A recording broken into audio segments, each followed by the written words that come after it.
بسم الله الرحمن الرحيم ربنا اغفر لنا ولإخواننا الذين سبقونا بالإيمان ولا تجعل في قلوبنا غلا للذين آمنوا ربنا إنك رؤوف رحيم سبحان ربك رب العزة عما يصفون وسلام على المرسلين والحمد لله رب العالمين اللهم صل على سيدنا مولانا محمد وعلى آل سيدنا مولانا محمد وبارك وسلم اللهم صل على سيدنا مولانا محمد وعلى آل سيدنا مولانا محمد وبارك وسلم اللهم صل على سيدنا مولانا محمد وعلى آل سيدنا مولانا محمد وبارك وسلم۔ بات کرنے سے پہلے ایک اعلان اور ایک اطلاع کرنی ہے، وہ یہ ہے کہ الحمدللہ ہمارے ادارے الکہف ایجوکیشنل ٹرسٹ کے زیر اہتمام ملک کے تقریباً 9 شہروں میں 92 مقامات پر دورہ قرآن کا الحمدللہ اس مہینے انعقاد ہوا اور ابھی چل رہے ہیں الحمدللہ۔ اور اس کے لیے یہ سرٹیفکیٹ ساتھیوں نے ڈیزائن کیا ہے، میرے ہاتھ میں ہے، یہ انشاءاللہ تمام لوگوں کو مستورات کو دیا جائے گا جو شریک ہوئی ہیں۔ اور اس میں ایک بہت خوبصورت حدیث جو ہے نا وہ لکھی گئی ہے۔ حضرت ابو ہریرہ رضی اللہ عنہ سے روایت ہے، رسول اللہ صلی اللہ علیہ وسلم نے ارشاد فرمایا کہ جو لوگ اللہ کے گھروں میں سے کسی گھر میں جمع ہو کر اللہ جل جلالہ کی کتاب کو پڑھتے ہیں، تلاوت کرتے ہیں اور آپس میں ایک دوسرے کو اس کا درس دیتے ہیں تو ان پر سکینہ نازل ہوتی ہے، رحمت ان کو ڈھانپ لیتی ہے، فرشتے ان کو گھیر لیتے ہیں اور اللہ جل شانہ اپنے پاس فرشتوں میں ان کا ذکر فرماتے ہیں۔ مسلم شریف کی یہ روایت ہے۔ تو یہ اسناد ان تمام لوگوں کو دی جائیں گی انشاءاللہ جنہوں نے 80% یا اس سے زیادہ کی حاضری رکھی۔ اور جو دعا ہوگی انشاءاللہ 1 جون ہفتے کا دن اور صبح 10 بجے سے لے کے 1 بجے کے درمیان، یہ 3 گھنٹے کا وقت ہوگا۔ اس میں سورہ نور کی تفسیر ہوگی اور دعا ہوگی۔ تو یہ اطلاعات مستورات کو بھجوا دی جائیں تاکہ ادھر لاہور میں ٹاؤن شپ کے اندر لی گرینڈ شیلے ہال اس میں شرکت جو ہے وہ اس دن ہو جائے، دعا میں شرکت ہو جائے۔ اب اپنے مضمون کی طرف آتے ہیں۔ مضمون ہمارا چل رہا تھا موت کی تیاری، موت کے حالات، قبر کے حالات، مختلف اعتبار سے چلتے چلتے آج جو یہاں پہ ہم بات کریں گے وہ یہ کہ بعض اللہ والوں کے ساتھ قبر میں اللہ کی رحمت کا کیا حال ہوا۔ ہم بھی اگر گناہوں سے پاک صاف نیکی کی سچی زندگی گزاریں گے تو یہ قبر ہمارے لیے جنت کا باغ ہوگی اور قبر میں راحت ہی راحت ہوگی۔ اور دوسرا ایصال ثواب کا طریقہ اور اس کے بارے میں چند باتیں، یہ آج باتیں ہونی ہیں۔ حضور پاک صلی اللہ علیہ وسلم نے ارشاد فرمایا، بیہقی شریف کی روایت ہے اور ابو یعلا کی، کہ حضرات انبیاء کرام اپنی قبروں میں نماز پڑھتے ہیں۔ اور مسلم شریف کی روایت ہے کہ جب شب معراج میں نبی علیہ السلام جا رہے تھے تو حضرت موسیٰ علیہ السلام کو ان کی قبر میں نماز پڑھتے ہوئے آپ نے دیکھا۔ اور سعید بن مسیب رحمۃ اللہ علیہ تابعی ہیں، فرماتے ہیں کہ جب مدینہ طیبہ میں جنگ چھڑی، جنگ حرہ، تو فرماتے ہیں کہ میں اس موقع میں روضہ اقدس صلی اللہ علیہ وسلم پر موجود تھا اور ان موقع پہ کئی نمازیں نہیں ہوئی، نہ اذان ہوئی نہ جماعت ہوئی، ایسا موقع گزرا تھا۔ وہ فرماتے ہیں کہ ان نمازوں کے اوقات کے دوران میں قبر اطہر سے اذان کی آواز کو سنا کرتا تھا۔ تو نیک لوگوں کو، انبیاء کو بہت ساری نعمتیں اللہ رب العزت عطا فرماتے ہیں، انبیاء کو تو بالخصوص ملتی ہیں اور بعض مومنین کو بھی مل جایا کرتی ہیں۔ حضرت عبداللہ ابن عباس رضی اللہ عنہ کی روایت ہے کہ نبی علیہ السلام کے صحابہ نے ایک جگہ پر ایک خیمہ لگایا، وہاں قبر بھی تھی، تو انہوں نے اس قبر سے سنا، قبر کے اندر سے ایک آدمی کی آواز آئی جس نے پوری سورہ ملک تلاوت کی، شروع بھی کی اور مکمل بھی کی۔ تو انہوں نے نبی علیہ السلام سے آ کے عرض کیا، یا رسول اللہ ہم نے اس طریقے سے سنا۔ تو نبی علیہ السلام نے فرمایا کہ یہ سورت جو ہے نجات دینے والی ہے، عذاب قبر سے محفوظ رکھتی ہے۔ یعنی صحابہ نے جب اطلاع کی کہ ہمیں قبر سے سورہ ملک پڑھنے کی آواز آئی اور ہم نے سنی، تو نبی علیہ السلام نے فرمایا کہ یہ سورت تو عذاب قبر سے حفاظت کرنے والی ہے۔ گویا نبی علیہ السلام نے اس واقعے کی تصدیق فرمائی۔ علامہ سیوطی رحمۃ اللہ علیہ فرماتے ہیں کہ اس حدیث سے معلوم ہوا کہ قبر میں میت سورہ ملک پڑھ سکتی ہے۔ اسی طرح بعض اولیاء اللہ کو اللہ پاک اس بات کی اجازت دے دیتے ہیں کہ وہ دعا یا نماز یا تلاوت یا کسی بھی ذکر میں لگے رہیں۔ لیکن ایک بات سمجھنے والی ہے، ایک حافظ قرآن تھے، کثرت سے قرآن پڑھتے، انہوں نے اللہ سے مانگا یا اللہ مجھے موت کے بعد قبر میں بھی تلاوت کی توفیق عطا فرمائیے، تو ان کی دعا قبول ہو گئی اور قبر میں بھی تلاوت کرتے رہے۔ ان کی وفات کے کافی عرصے کے بعد کسی نے ان کو خواب میں دیکھا، پوچھا کیا بنا؟ کہا مغفرت بھی ہو گئی اور میری دعا بھی قبول ہو گئی، قبر میں تلاوت کرتا ہوں قرآن مجید کی، اور جس دن سے میرا انتقال ہوا اس دن سے لے کے آج تک 70,000 مرتبہ میں قرآن مجید مکمل کر چکا ہوں۔ اس خواب دیکھنے والے نے کہا سبحان اللہ۔ ان حافظ صاحب نے کہا کہ تمہارا یہ ایک دفعہ سبحان اللہ کا پڑھ لینا میرے ان 70,000 قرآن مجید کی تلاوت کے ثواب سے زیادہ ثواب رکھتا ہے کہ اب میں پڑھ تو رہا ہوں لیکن مجھے اجر کوئی نہیں مل رہا، اعمال نامہ میرا بند ہو گیا۔ تو آج ہم میں سے ہر شخص جو چاہے سبحان اللہ بھی پڑھ سکتا ہے، لا الہ الا اللہ بھی پڑھ سکتا ہے، قرآن بھی پڑھ سکتا ہے، اور اس کو اس کا ثواب بھی ملے گا۔ ایک وقت آئے گا جب ہم ایک دفعہ سبحان اللہ کے ثواب کو ترسیں گے، یہ وقت آئے گا کہ ہم ایک دفعہ بھی سبحان اللہ کہنے کے ثواب کو ترسیں گے۔ یہ وقت تو آنا ہے، اللہ تعالیٰ اس سے پہلے ہمیں توفیق عطا فرمائے۔ تو زندگی میں انسان جو اعمال کر رہا ہے اس سے اس کے درجات بلند ہو رہے، گو قبر میں کسی کو اعمال کی توفیق مل بھی گئی تو وہ نیکی کا جو بڑھنے کا سلسلہ ہے وہ پھر قبر میں نہیں رہتا۔ اور بعض خوش نصیب ایسے بھی ہوتے ہیں کہ ان کی قبر سے خوشبو آیا کرتی ہے۔ حضرت ابو سعید خدری رضی اللہ عنہ بیان فرماتے ہیں کہ میں ان لوگوں میں سے تھا جو حضرت سعد بن معاذ رضی اللہ عنہ کی قبر جنت البقیع میں کھود رہے تھے۔ ہم لوگ ان کی قبر کھود کر مٹی نکالتے تھے تو اس سے مشک کی خوشبو آتی تھی، یہاں تک کہ ہم لوگ بغلی کھدائی تک آ گئے اور خوشبو آتی رہی۔ شرجیل بن حسنہ روایت کرتے ہیں کہ حضرت سعد کی قبر سے ایک مٹھی مٹی لے لی گئی اور اسے گھر لے گئے، اسے دیکھا تو وہ مٹی جو ہے وہ مشک ہو گئی تھی، خوشبو آ رہی تھی اس میں۔ محدث ابی ابن دنیا نے مغیرہ بن حبیب سے نقل کیا کہ ان کی قبر سے خوشبو آتی تھی، خواب میں دیکھا تو ان سے پوچھا بھائی یہ تمہاری قبر سے جو خوشبو آتی ہے اس کی کیا وجہ ہے؟ انہوں نے کہا تلاوت قرآن اور گرمی میں روزے رکھنا۔ قبر سے خوشبو آتی ہے بھائی وجہ کیا ہے؟ فرمایا کہ تلاوت قرآن اور گرمیوں میں روزے رکھنا، یہ دونوں نعمتیں تو آج ہمارے پاس نصیب ہیں، گرمی بھی ہے، رمضان بھی ہے، روزے بھی رکھ سکتے ہیں اور قرآن بھی پڑھ سکتے ہیں۔ اللہ تعالیٰ اپنی رحمت کا معاملہ فرمائے۔ امام بخاری رحمۃ اللہ علیہ کے بارے میں بھی یہ بات موجود ہے کہ جب آپ کو دفن کیا گیا تو قبر سے خوشبو آئی۔ حضرت مولانا احمد علی لاہوری رحمۃ اللہ علیہ ان کے بارے میں بھی یہ بات مشہور و معروف ہے، اور ابھی بعض لوگ حیات ہیں جنہوں نے ان کی قبر کی خوشبو کو سونگھا۔ اسی طرح ڈیرہ غازی خان میں ایک بزرگ گزرے ہیں، حضرت مرشد عالم مولانا غلام حبیب رحمۃ اللہ علیہ کے خلیفہ تھے، حضرت مولانا بشیر احمد شاہ جمالی رحمۃ اللہ علیہ۔ ان کی وفات کے بعد بھی ان کی قبر سے خوشبو آئی، اور حال قریب میں ہی چند ماہ پہلے جو اب تو شاید سال ہونے والا ہو، حضرت صوفی سرور رحمۃ اللہ علیہ جامع شرفیہ لاہور کے شیخ الحدیث، ان کی قبر سے بھی خوشبو آئی۔ تو اور بھی بہت سارے ایسے بزرگ ہیں جن کی قبر سے ان کے جانے کے بعد خوشبو آئی۔ تاہم خوشبو کا آنا یہ ایک اچھی علامت ہے، لیکن بزرگی کی فائنل علامت یہ نہیں ہے۔ کوئی اس کو معیار نہ بنا لیا جائے کہ خوشبو آئے گی تو یہ بزرگ جو ہیں مستند ہیں، اور خوشبو نہیں آئی تو ان کی سند میں کوئی فرق آ گیا۔ اصل چیز اتباع سنت ہے، گناہوں سے بچنا ہے۔ تاہم بعض مرتبہ اللہ اپنے پیاروں کے حالات کو کھول دیتے ہیں۔ ایک حدیث کے اندر آتا ہے نبی علیہ السلام نے فرمایا جس نے قرآن پڑھا اور اس کا پورا ہونے سے پہلے موت آ گئی تو قبر میں ایک فرشتہ آئے گا جو اسے تعلیم دے گا۔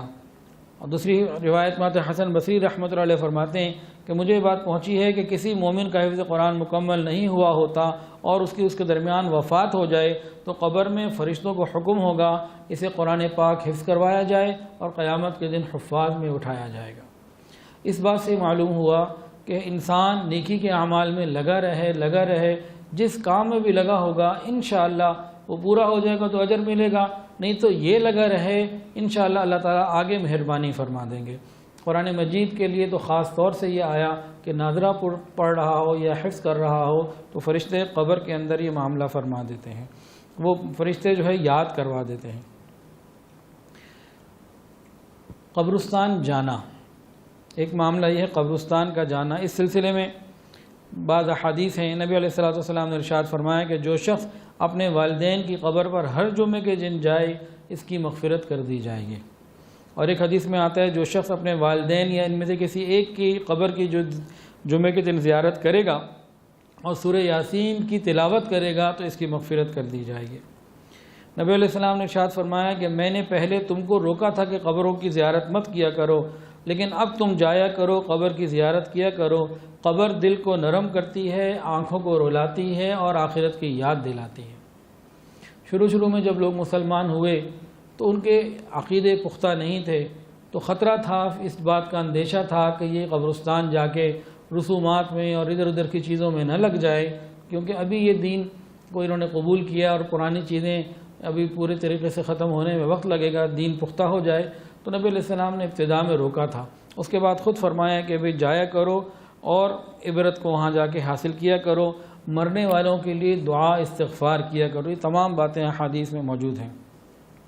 تو قبرستان جانا اور قبرستان جا کر قبروں کی زیارت کرنا آخرت کی فکر کے لیے اور ان کے لیے دعاؤں کے لیے یہ مسنون ہے، لیکن قبرستان مردوں کو جانا چاہیے، عورتوں کو نہیں۔ اللہ اکبر۔ نبی علیہ الصلوۃ والسلام کی مبارک عادت یہ تھی کہ آپ جنازے میں شریک ہوتے، تدفین میں شریک ہوتے، لیکن اگر کبھی ایسا موقع نہ ہوتا کسی وجہ سے تو بعد میں آپ قبر میں ہی حاضر ہوتے اور وہاں قبر پہ تشریف لے جا کے وہاں میت کے لیے دعا کرتے۔ نبی علیہ الصلوۃ والسلام، سنن کبریٰ کی روایت ہے، مشکات کی روایت ہے، ابو ہریرہ رضی اللہ عنہ سے روایت کہ حضور پاک صلی اللہ علیہ وسلم اپنی والدہ کی قبر پہ تشریف لے گئے، 7 صحابہ تھے، وہ بھی روئے۔ ایک اور صحابی فرماتے ہیں کہ میں نے نبی علیہ الصلوۃ والسلام کو مدینہ طیبہ کے قبرستان یعنی بقیع میں پایا۔ بکثرت روایات میں ہے کہ نبی علیہ الصلوۃ والسلام موقع بموقع قبروں کی طرف جاتے، قبرستان کی طرف جاتے اور ان کے لیے مغفرت کی دعا کرتے۔ بقیع چونکہ قریب تھا تو بقیع میں تو بہت کثرت سے جانا آپ کا ثابت ہے۔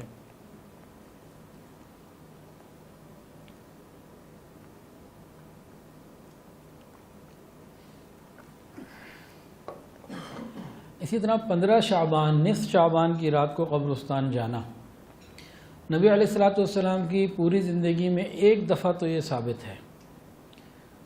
نبی علیہ الصلوۃ والسلام گئے اور ان کی مغفرت کی دعا کی۔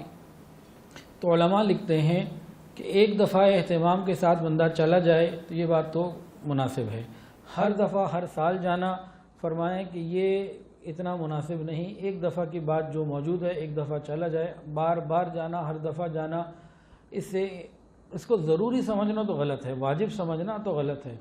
کبھی کوئی چلا جائے خاموشی سے انفرادی تو اتنا بڑا مسئلہ نہیں ہے، لیکن وہاں جا کے روشنی کرنا، چراغ جلانا، الٹے سیدھے کام کرنا، فرمایا کہ یہ تو جو ہے نا نیکی برباد گناہ لازم کی طرف چلا جاتا ہے مسئلہ۔ اللہ ہماری حفاظت فرمائے۔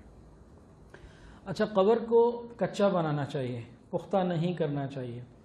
کچی قبر جب ختم ہو جاتی ہے، بوسیدہ ہو جاتی ہے، کفن ختم ہو جاتا ہے، اندر معاملات بالکل زیرو ہو جاتے ہیں، تو اللہ تعالیٰ کی رحمت کو کھینچنے کا ذریعہ بنتے ہیں۔ حدیث سنیے، ایک بزرگ تھے کثیر بن سالم حیثمی رحمۃ اللہ علیہ، انہوں نے وصیت کی تھی، سختی کے ساتھ تاکید کی تھی کہ جب ان کی قبر بوسیدہ حالت کی ہو جائے، خستہ حالت کی ہو جائے، تو ان کی قبر کو دوبارہ درست نہ کیا جائے، دوبارہ اس کو ٹھیک نہ کیا جائے، مرمت نہ کی جائے، اور کہا کہ اللہ عز و جل بوسیدہ خستہ قبروں کی جانب دیکھتے ہیں تو ان پر رحمت فرماتے ہیں، چلو مجھے اسی وجہ سے ہی رحمت مل جائے۔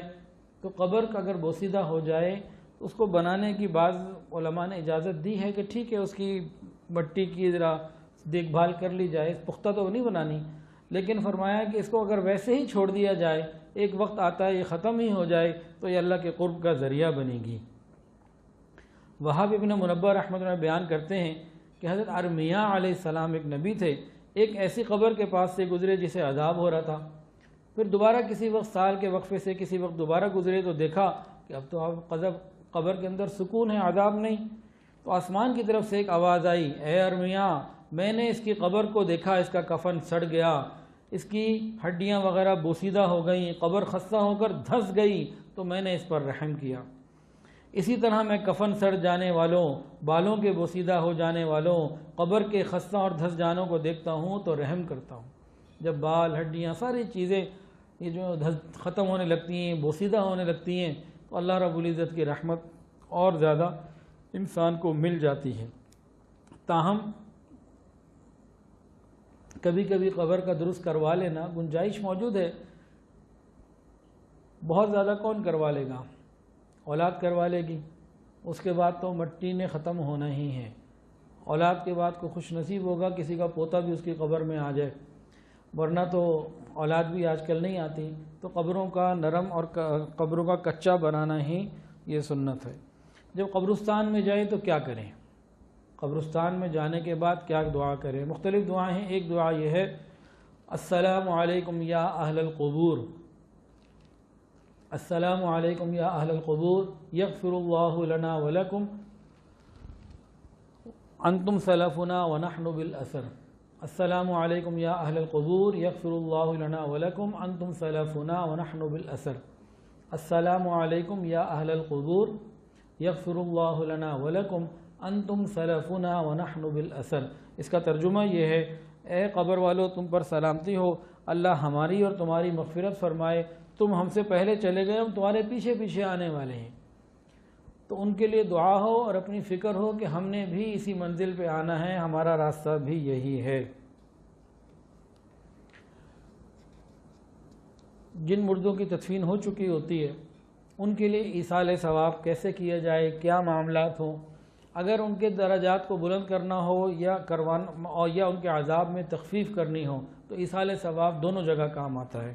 اگر کوئی گناہ گار ہے تو اس کا عذاب کم ہو جائے گا، اور کوئی نیکوکار ہے تو اس کے درجات بلند ہو جائیں گے۔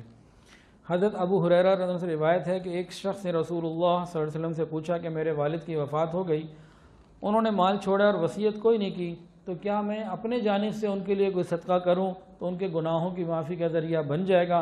نبی علیہ السلام نے فرمایا، ہاں، تمہارے جو بھی صدقات تمہارے والد کے لیے ہوں گے ان کے گناہوں کا کفارہ ہو جائے گا۔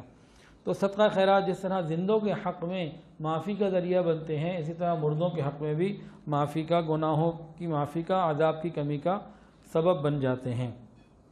چنانچہ ابن قیم رحمۃ اللہ لکھتے ہیں، میت کے لیے دعا کی جائے، ان کے لیے صدقہ خیرات کیا جائے، یا ان کے لیے استغفار کیا جائے، یا ان کے لیے حج کیا جائے، یا قرآن کی تلاوت کر کے ان کو ثواب بھیجا جائے، جو بھی نیک اعمال کیے جائیں، ان تمام اعمال کی وجہ سے گناہ گار کا عذاب کم بھی ہو جاتا ہے، ختم بھی ہو سکتا ہے، اور نیکوکار کے درجات بلند ہو جاتے ہیں۔ ایک حدیث کے اندر آتا ہے، طبرانی شریف کی روایت ہے، نبی علیہ السلام نے ارشاد فرمایا کہ میری امت قبر میں گناہ گار داخل ہوتی ہے اور قبر سے اس حال میں نکلے گی قیامت کے دن کہ وہ گناہوں سے پاک ہوتی ہے، اور مومنین کے استغفار سے ان کے گناہ ختم ہو جاتے ہیں۔ انسان جو دعا کرتے ہیں، ہم بھی دعا کرتے ہیں نا، ربنا اغفر لی ولوالدی وللمؤمنین یوم یقوم الحساب، تو یہ دعائیں ایمان والوں کے کام آتی ہیں۔ ایک اور حدیث کے اندر آتا ہے، عقبہ بن عامر رضی اللہ عنہ سے روایت ہے، نبی علیہ السلام نے ارشاد فرمایا، صدقہ و خیرات قبر والوں کی آگ کو بجھا دیتا ہے۔ ابن رجب نے بیان کیا کہ ایک نیک آدمی تھے، انہوں نے اپنے والد کو خواب میں دیکھا تو پوچھا، کیا بات ہے، تمہارا ہدیہ آنا کیوں بند ہو گیا؟ تو میں نے کہا، اے والد، کیا مردوں کو زندوں کے ایصال ثواب پہنچ جاتے ہیں؟ علم ہوتا ہے؟ انہوں نے کہا، ہاں، اگر زندوں کی ہدایہ، زندوں کے یہ تحفے نہ پہنچیں تو مردے ہلاک ہو جائیں۔ اپنا اعمال نامہ تو کیونکہ بند ہو چکا ہوتا ہے، اس وقت یہ بے چین ہوتے ہیں کہیں سے کوئی ان کے لیے دعا، تلاوت، استغفار کرے۔ اب ایصال ثواب کا مسنون طریقہ کیا ہے اور ایصال ثواب ہوگا کب؟ ایصال ثواب کسے کہتے ہیں کہ جو ہم اپنے مردوں کے لیے کوئی ایسا عمل کریں کہ ان کو اس کا ثواب ملے اور ان کے گناہ کم ہو جائیں، درجات بلند ہو جائیں۔ اعمال صالحہ پر جو ثواب ملتا ہے، اس ثواب کو دوسروں کو بخش دینا ایصال ثواب ہے۔ ایصال ثواب کیا ہے؟ اعمال صالحہ پر جو ثواب ملتا ہے، اعمال صالحہ پہ جو ثواب ملتا ہے، وہ ثواب دوسرے کو بخش دینا، یہ ایصال ثواب ہوتا ہے، کہلاتا ہے۔ اب ایصال ثواب کب ہوگا؟ جب مجھے ثواب ملے گا تو میں کسی کو بھیجوں گا۔ میں چاہتا ہوں کہ میں اپنے دادا کے لیے ایصال ثواب کروں، تو وہ ایصال ثواب دادا کو کب پہنچے گا؟ پہلے تو مجھے ملنا چاہیے نا، مجھے ملے گا تو میں ایصال کر سکوں گا، مجھے ہی نہیں ملے گا تو میں ایصال کیا کروں گا؟ تو ہمیں اس کو سمجھنا ہوگا کہ ایصال ثواب وہ ہونا چاہیے جس کی دو بنیادی پوائنٹ ہیں اس کے اندر، ایک وہ شریعت کے مطابق ہو اور نمبر دو اللہ کے لیے ہو۔ ایک دو باتیں ہیں، یہ دو ہوں گی تو مجھے ثواب ملے گا تو میں دادا کو بھی بھیج دوں گا، کسی کو بھی بھیج دوں گا، مجھے ہی نہیں ملا تو بھیجنے والی بات ہی کوئی نہیں، وہ تو خالی ٹوپی ڈرامہ ہے۔ تو دو چیزیں ہیں، نمبر ایک شریعت کے مطابق ہو، نمبر دو اللہ رب العزت کی رضا۔ اب شریعت کے مطابق ہو، اس سے کیا مطلب ہے؟ معلوم ہونا چاہیے کہ ایصال ثواب کے لیے نہ کوئی خاص طریقہ مقرر کیا گیا شریعت نے، نہ کوئی خاص دن مقرر کیا اور نہ کوئی خاص وقت مقرر کیا، نہ کوئی خاص دن ہے، نہ وقت ہے، اور نہ ہی کوئی خاص طریقہ ہے۔ جو بھی نفلی عبادت آپ کریں، روزہ رکھیں، نفلی دعائیں کریں، ایصال ثواب کریں، قرآن پڑھیں، صدقہ و خیرات کریں، کوئی بھی نیکی کریں، اگر وہ شریعت کے مطابق ہے اور اللہ کی رضا کے لیے ہے تو پہلے وہ ہمیں ثواب ملے گا، جب ہمیں ملے گا تو ہم آگے کسی کو فارورڈ بھی کر سکتے ہیں، جب ہمیں کچھ نہ ملا تو آگے کیا بھیجنا۔ تو اس لیے ہمیں اس بات کو بہت دھیان سے سمجھنے کی ضرورت ہے۔ ایصال ثواب کے لیے شریعت نے نہ کوئی دن مقرر کیا، نہ وقت مقرر کیا، نہ طریقہ مقرر کیا، کھلا رکھا۔ اور زندگی بھر اس کا صحیح طریقہ یہ ہے کہ رشتہ دار اپنے جانے والوں کے لیے دعا اور محبت کے ساتھ کوئی نہ کوئی اعمال زندگی بھر کرتے رہیں۔ کوئی دن مقرر کرنا، یہ 40واں دن ہے، یہ فلاں دن ہے، یہ برسی ہے، اور یہ وہ ہے، اور یہ ہے، ان دنوں کو مخصوص کرنا یہ صحابہ کے دور میں نہیں تھا، قرون اولیٰ کے دور میں نہیں تھا، ہمیں اس سے بچنے کی ضرورت ہے۔ ایک بات، دوسری بات خالص اللہ کی رضا کے لیے ہو۔ اب ایک آدمی نے تلاوت تو کی لیکن اس لیے کی کہ لوگوں کو معلوم ہو اور لوگوں کے لیے کوئی دکھاوا ریاکاری کا سلسلہ ہو، شہرت کا ذریعہ ہو، یا خاندان کی کوئی رسم اور رواج ہے تو دکھانے کے لیے جو کیا جاتا ہے، اس دکھاوے کی وجہ سے، نیت کے فساد کی وجہ سے اس بندے کو خود کچھ نہیں مل رہا ہو تو اس نے آگے کیا دینا ہے؟ تو اس لیے اس میں دکھاوا بھی نہیں ہونا چاہیے، سادگی کے ساتھ یہ معاملہ ہو۔ اب قبرستان والوں کے لیے کیا ایصال ثواب کریں؟ احمد مروزی نے بیان کیا کہ میں نے امام احمد بن حنبل رحمہ اللہ کے فرماتے سنا ہے کہ جب تم قبرستان میں داخل ہو تو سورہ فاتحہ پڑھو، اور یہ جو چاروں قل ہیں، سورہ قل یا الکافرون وغیرہ، یہ ساری چیزیں پڑھتے رہا کرو، مطلب قرآن کی صورتیں پڑھ لیا کرو۔ حماد ملکی نے ذکر کیا کہ ایک شب میں مکہ مکرمہ کے قبرستان آ گیا اور مجھے نیند آ گئی تو کیا دیکھتا ہوں کہ سب قبرستان والے حلقہ لگائے بیٹھے ہیں۔ میں نے پوچھا کیا قیامت قائم ہو گئی؟ کہا نہیں، کہا کہ ہمارے بھائیوں میں سے کسی کا گزر ہوا اور اس نے قل هو اللہ احد پڑھ کر اس کا ثواب ہمیں بخش دیا، ہم اسی ثواب کو 1 سال سے تقسیم کر رہے ہیں۔ پڑھنے والے کا اخلاص ہوگا کہ سورہ فاتحہ کا کسی نے ایک دفعہ چند دفعہ پڑھ کے ایصال ثواب قبرستان والوں کو کر دیا اور قبرستان والے 1 سال تک اس کا ثواب سمیٹتے رہے۔ عبدالعزیز صاحب الخلالی نے اپنی سند سے ذکر کیا ہے کہ حضرت انس رضی اللہ عنہ سے رسول اللہ صلی اللہ علیہ وسلم کا قول نقل کیا گیا کہ جو شخص قبرستان میں آئے اور سورہ یاسین پڑھ کر اس کا ثواب اہل قبرستان کو بخش دے تو اللہ پاک اس سے عذاب میں تخفیف فرمائیں گے۔ قبرستان جا کر سورہ یاسین کا پڑھنا یہ مردوں کے لیے عذاب میں تخفیف کا ذریعہ بن جاتا ہے۔ تو ہمیں بھی چاہیے کہ ہم کوئی نہ کوئی ترتیب ایسی اپنی توجہ کے ساتھ رکھا کریں، روزانہ ہم کہیں بھی ہوں، ہر جمعے کو قبرستان جانے کا موقع مل جائے تو بہت اچھا، موقع نہ ملے تو روز کی کوئی ہماری ترتیب ہو جو ہم اپنے بڑوں کے لیے ایصال ثواب کا روز کا ذریعہ بنائیں، روز کا روز اس کا عمل رکھیں۔ اگر 3 مرتبہ سورہ اخلاص روز پڑھ لیں یا 12 مرتبہ سورہ اخلاص پڑھ لیں یا کوئی بھی ترتیب ہو، یا ایک قرآن مجید کا سپارہ روز پڑھ لیں اور ایصال ثواب کرتے رہیں، ہمارے لیے بھی خیر کا ذریعہ بنے گا اور ہمارے محروم مرحومین کے لیے بھی خیر کا ذریعہ بنے گا۔